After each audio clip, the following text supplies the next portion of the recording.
Good morning everybody, welcome. This is episode 9 of my training for and preparing for ultra marathons. Now, last week I came and did the Edale Skyline run. I enjoyed it so much I've made the hour-and-a-half trip and the 4:30 AM wake up to come back here and do something very similar. So right next door to the Edale Skyline route is the Dambusters Challenge route. Now that is a 21 to 22 mile effort with over 4,500 foot of ascent. So very much looking forward to get stuck in. As the name would suggest, the Dambusters Challenge, it has got some ties to the Dambusters, but I'll talk about that on my first uphill bit when I've got something to talk about. Let's talk about the route today. So we are here and we're going to be going around all of these bodies of water, taking in sort of some of these reservoirs. So we've got the Lady Bower Reservoir and the Derwent Reservoir and the Howden Reservoir, all massive bodies of water, and there's dams between all of them. Lots of gradient and hills and sort of rock formations to sort of scramble around on the outside, so lots to see and do. The weather is a lot less sunny today, still sort of mild, but I don't think I'm going to be getting sunburnt. I've brought extra water because I didn't take anywhere near enough last week. Lessons learned, and that's it. So we are just going to go have ourselves another little adventure. Okay, so today I'm not alone out here in the Peak District. I know there's loads of other people, but specifically my mother-in-law is around. Last week when I did the Edale Skyline and told her how cool it was, she said she would come and do it this week. But the course I'm doing and the course she's doing overlap in the first sections, as hers does a counterclockwise loop and mine does a clockwise loop. There's probably a 3-mile stretch that both routes go along, so there's a strong chance we might bump into her a little bit down the way, assuming she hasn't burned off and left me. Okay, so we are at the first of our dams.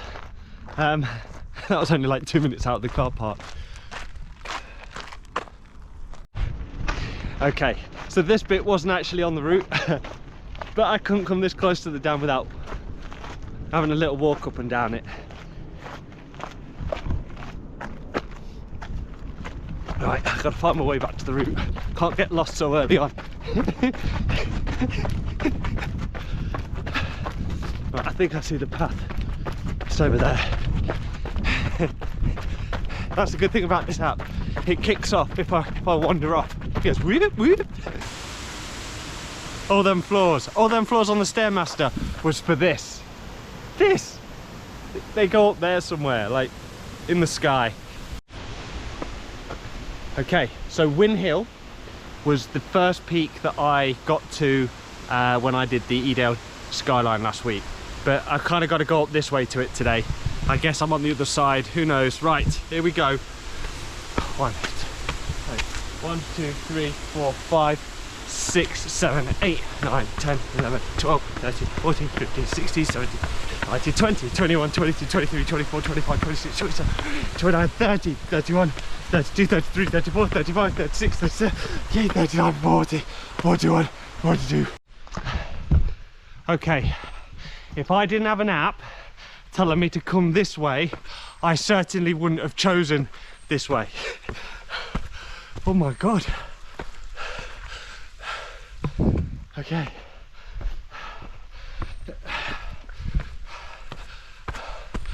Okay, this is the sort of place where they'll never find your body.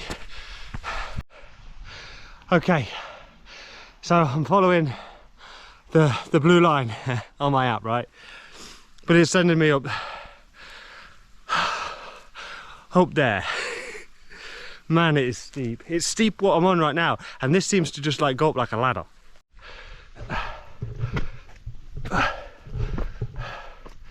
God grief. This is going to be a very slow split. Oh my God, it seems to go on forever. Seems to go on forever. I'm going to be overtaken by a couple of tortoises and a snail soon. 9,992, 9,993, 9,994.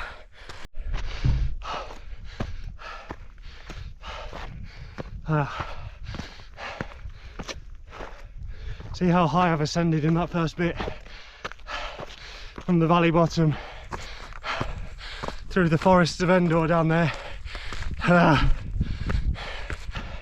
This is Win Hill. That is the Win Hill trig point. I was here last week around the same sort of time. So if I get a bit of a shifty on, I'm actually showing on the other side. Oh, there's no sign of Sharon yet. There's a nice big long downhill stretch, I might see her. But she gets a wiggle on. For a walker, she can get a bit of a wiggle on. Oh, I tell you what, the temperature today is a lot nicer. I like the way it looks in the sun, but I don't like the way it feels doing this in the sun. It's cool, but not rainy or cold. I reckon she must have run down this bit, you know. She must have done. I think she's just hid in the grass. Wait till I went by. Okay, so I've been herring down this hill on this bit of communal path, trying to find Sharon, and I think I see her. She's in the distance, but I see her. You always bump into someone you know. So Win Hill's there, and this is the communal 2.5 miles that the Edale skyline and the Dambusters Challenge share. So in a moment Sharon's gonna go up there and she's gonna walk around everything the light touches. Everything, and parts of it that the light don't touch. There's like a mushroom kingdom of rocks around there. It's a bit weird. And I go off into undiscovered country around this way, following the water, the reservoirs. We go off 20 miles in either direction. I was under the impression when walkers peak, they get the sandwiches out and take 45 minutes before they move on to the next one. I obviously got the wrong impression. Okay, so after herring down Win Hill, catching up with Sharon, she's now going off that way and I'm going off that way. So I'll see you in about... next Friday. Well, next Friday, but I'll WhatsApp you when we're done. Yes, alright. Have fun, take care, stay safe, bye. So, and now we go off on our separate ways. It's always a bit weird. I know where she's going, but I don't know where I'm going. Ladies, come here often. So I'm just getting a lay of the land now. If any of you look at me and wonder how I'm navigating, because I've never been on any of these runs before, I don't know where I am relative to anything really. I downloaded an app called GPX Viewer. It's free, and you just go online and find a GPX of the route you want to do. So I found this one just by googling Peak District 20 milers. I downloaded the GPX, uploaded it, and it gives you a little line as to where you are and a dot, which is you, and you just make sure you stay on the dot. And if you turn your volume up, it beeps when you go off the track, which is really useful. So it's kind of like a primitive sat nav. As long as I stay on this line, I don't really think I can go wrong. So it looks like after all that uphill, all that going through the woods, all that downhill chasing Sharon, and I'm going back down all the way to the bottom again. So 4.5 miles. I suspect there will be an uphill after that. We'll see. Yeah, so what you got to be really careful of is following your nose. If you follow your nose, you'll miss a turn off and find yourself 200 meters downhill of where you were supposed to be. As I expected, some bloody uphill. Like considerable. uphill. At least it's not loose rocks and gravel. Oh wait. So if you look behind me, that massive bank of trees is where I separated from Sharon. I went through all those trees right down into the valley floor and then back up this side, and Sharon's probably halfway around the skyline by now. So I've just come off the track because there's like ruins of a castle up there, and when I came down to have a look at the ruins of the castle, there's a bit of a valley, and I looked down the valley and there's like a nice little outcrop with two people sat on top. I thought, oh, that looks cute, I'll go down there and I'll sit on it, fly the drone around a bit. Well, I went down the valley, it got lower and lower and lower, and this outcrop is this thing. It got bigger and bigger and bigger as I approached it.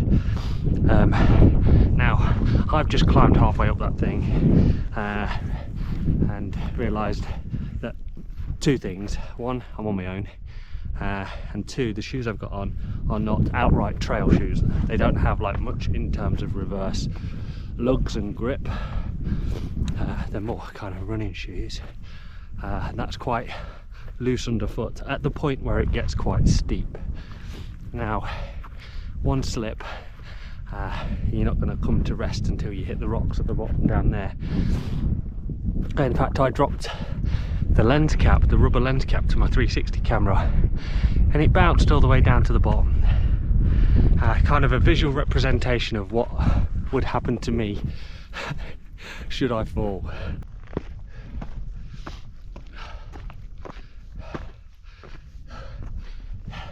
So I kind of went off the beaten track to climb up that thing, but I didn't realise how far I'd come and how far down I'd gone. I've probably added a good mile to my overall journey, and probably another few hundred foot of ascent.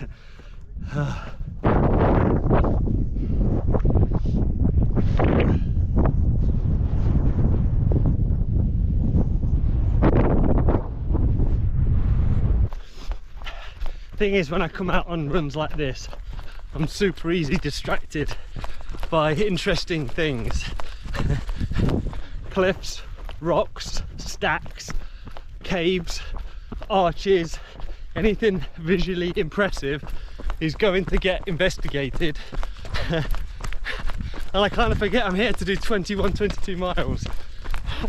And if I want to be home before dark, I'd best get a crack on. I haven't seen the water, the reservoirs, in a long time. The route takes you up into the hills away from them, and you can't see them, you can't see any water. It's just hills and forests and things of that nature. But now we are descending pretty fast. We've turned back toward them and we're losing altitude. All that effort I put into getting up that hill in the first place, and we're descending right back to what looks like another bunch of trees.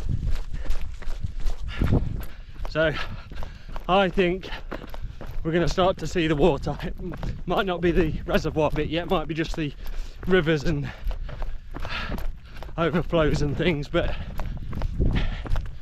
we're getting there. I think we're towards the pointy end of the system. So another spooky path down another spooky wood. At the bottom of here should be one of the reservoirs called the Howden Reservoir, and to the right the Howden Dam. We're going to work our way around the back side of it, so I just got to get through this. This looks a nicer path than the last wooded area I went through. I can't take the brakes off.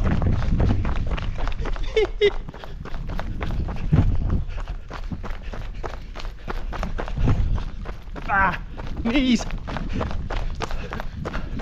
I need a low gear. Sit on the heels. Okay, so that's a half marathon done. Always feel better when there's a half marathon behind me rather than in front of me. So maybe a good 7 and a bit miles maybe to go. I don't know how much extra I incurred by going down to see that rock.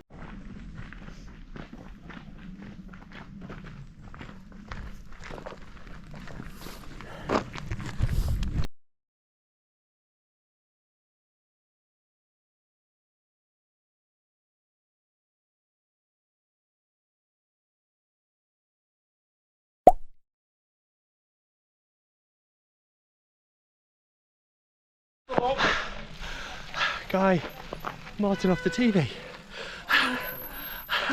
Amazing who you meet on these things.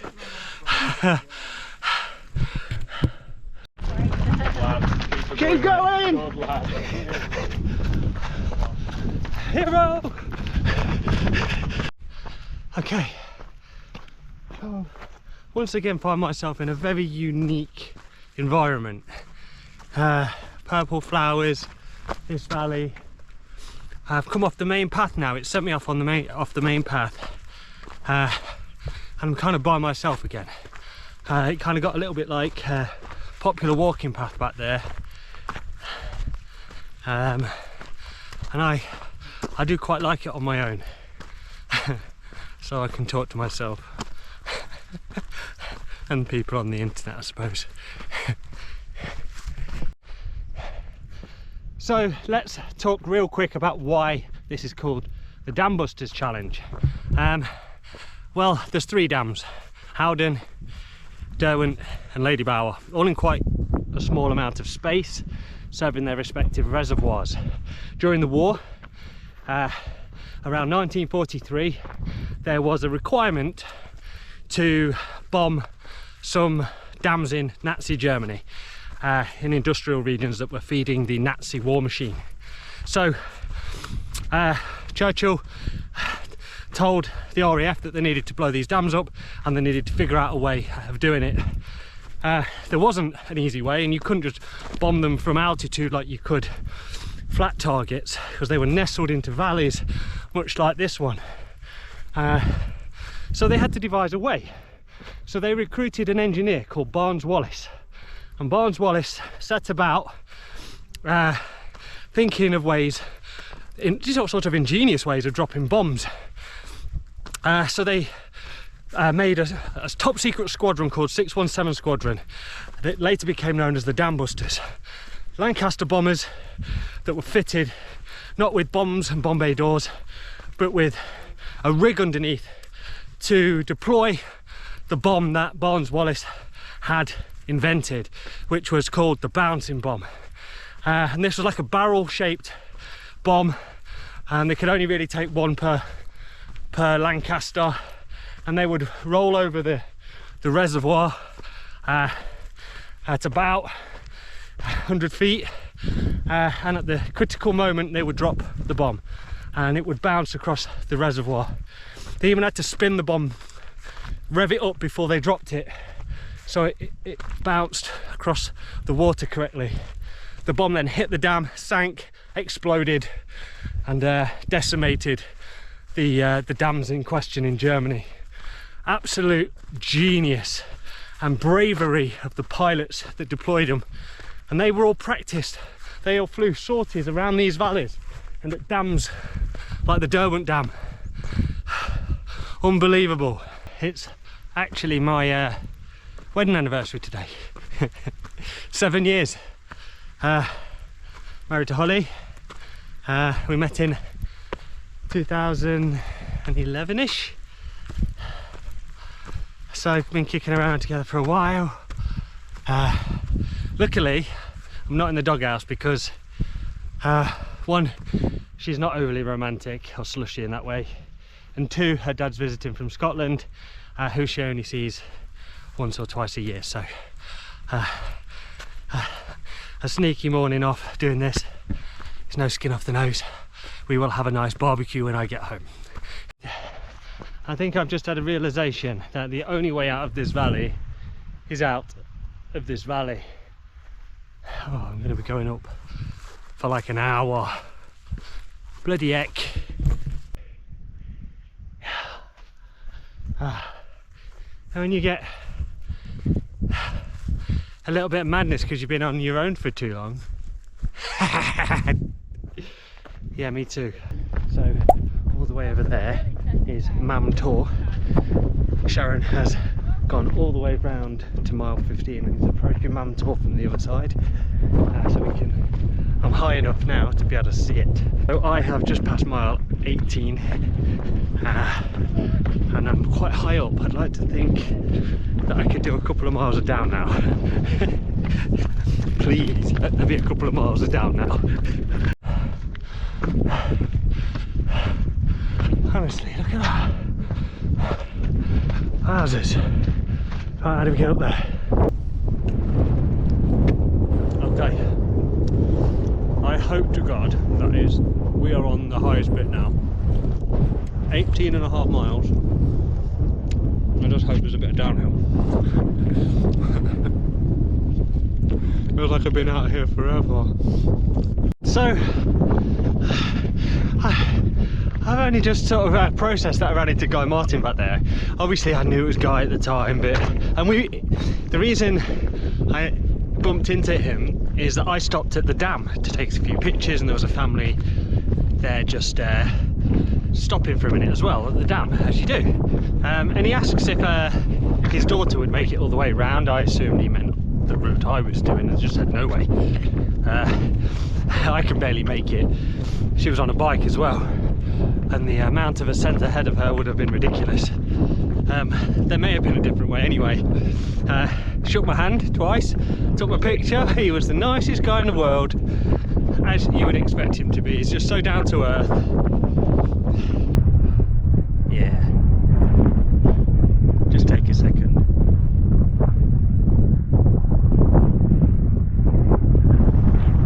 Okay, so this is the coach and horse rock formation. I guess from a distance it looks a little bit like a coach and horses. Up close it doesn't. If I was on much less tired legs, I might attempt to climb up that. So 21 miles, and I expected to be a little bit further down by now. I'm still really high. Really high. Ah. Well, there's the Lady Bower Dam that I started on, and the car park is just left of that. So that's where I've got to get to. 21.5 on the clock. It's time to put a shift in. Okay, this bit is hella steep and it's quite loose. Back to really needing to upgrade my trail shoe situation. Luckily I'm getting some for my birthday, which is next week. Okay, there's the reservoir over there. Last few hundred meters. Put a shift in, make an effort, Mark. 22.88. Committed to rounding my number up to 23 miles. Been round a very busy car park. Okay, so I am finished the Dambusters Challenge. That is 23 miles. I've just rounded it up in the car park. That run was excruciating. It had everything: long uphill bits, valleys, rocks, everything. 23 miles though. I think I still got a little bit left in the tank. I could go to 30 if the occasion required it. Right, I'm going to go grab like 17 litres of Coke out the car and drink them straight away, and then I'm going to drive home and have a barbecue. Right, hope to see you in my next video soon. Mart out.